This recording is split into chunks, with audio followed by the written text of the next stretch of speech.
चिड़िया चोंच भर ले गई, नदी न घट्यो नीर। दान दिए धन न घटे, कह गए संत कबीर। हेलो दोस्तों, मैं आपका अपना दोस्त मनप्रीत हाजिर हूँ एक और न्यू कहानी के साथ। जी हाँ, आपने कुछ कबीर जी की पंक्तियाँ ऊपर सुनी तो आप समझ ही गए होंगे कि आज की ये कहानी किस विषय पर है। दोस्तों, आज हम बात करेंगे एक ऐसे इंसान की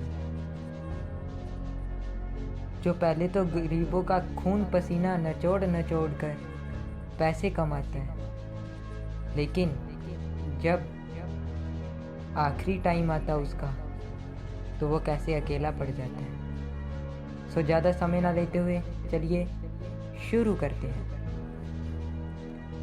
यह कहानी है हरियाणा के फतेहाबाद जिले में रहने वाले एक बहुत ही पैसे वाले किसान की। उसके पास बहुत पैसा था, हालांकि वो कहलाता किसान था क्योंकि उसके पास बहुत सारी ज़मीन थी, बहुत ज़मीन थी, लेकिन दया भाव उसमें बिल्कुल नहीं था। बस वो यही सोचता था कहीं ना कहीं से पैसे बन जाएं, देने ना पड़े। उसने जो भी मजदूर रखे थे उनको कम से कम वेतन देता और खूब काम लेता। आगे आगे दौलत तो उसके पास बढ़ती गई, लेकिन उसके जो कर्म थे, जो कर्म करने आया था दुनिया पर, वो कम हो रहे थे।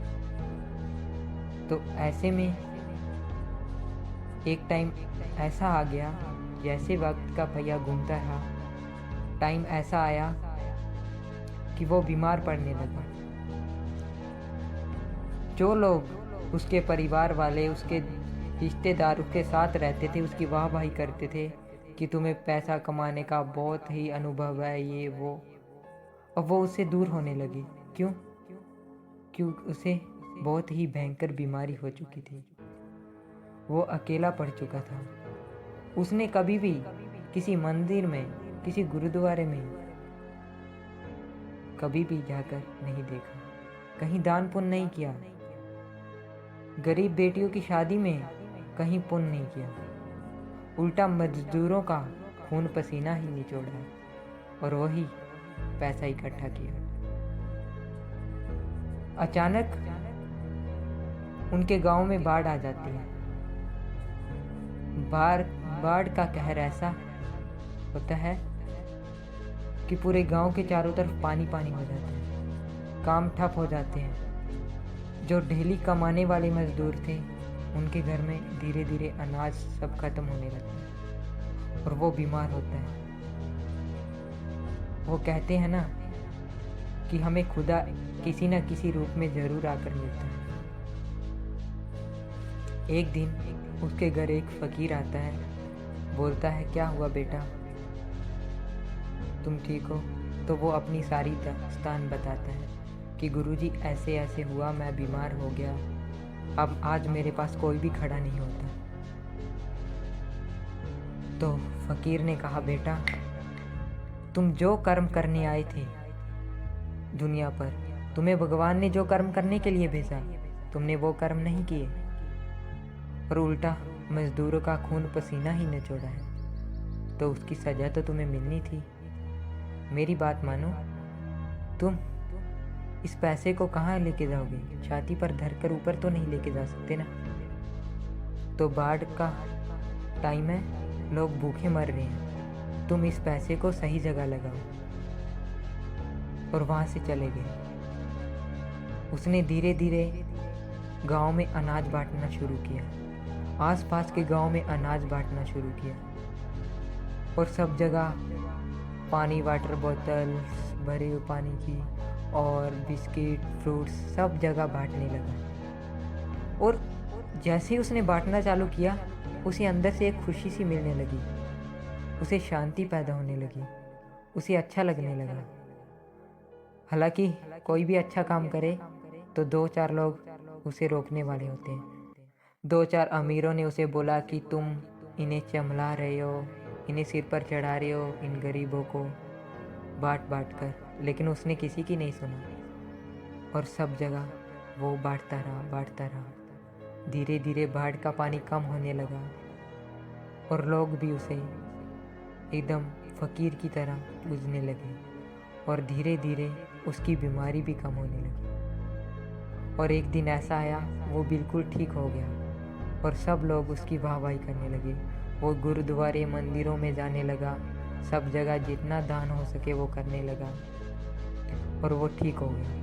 और वो उस फ़कीर को ढूंढने लगा, लेकिन वो फ़कीर उसे नहीं मिले। वो समझ गया कि भगवान ही हैं और वही आए थे मुझे सही रास्ता दिखाने के लिए। तो देखिए दोस्तों, दान करने से धन नहीं घटता। हम दुनिया पे जो अच्छे कर्म करने आए हैं हमें करने चाहिए। भूखे को रोटी, प्यासे को पानी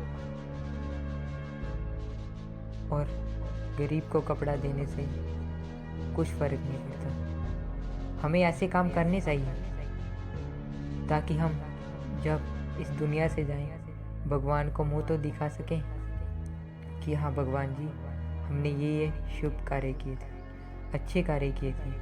सो वो ठीक हो गया। आज उस परिवार वाले उसके पास वापस आ रहे हैं, लेकिन नहीं, उसने एक बड़ी सी संस्था खोली जिसमें गरीब बच्चों को पढ़ाई के लिए और बहू बेटियों को सिलाई सेंटर खुलवाया और बेटियों की शादी करवाने लगा।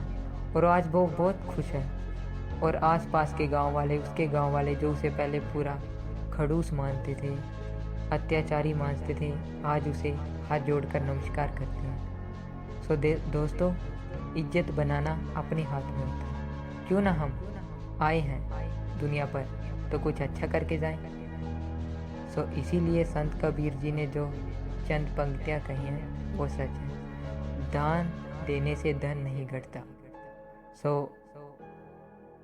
आप जितना हो सके गरीबों की मदद करें और अपना जीवन सफल बनाएं। उम्मीद है आज की यह कहानी आपको अच्छी लगी होगी।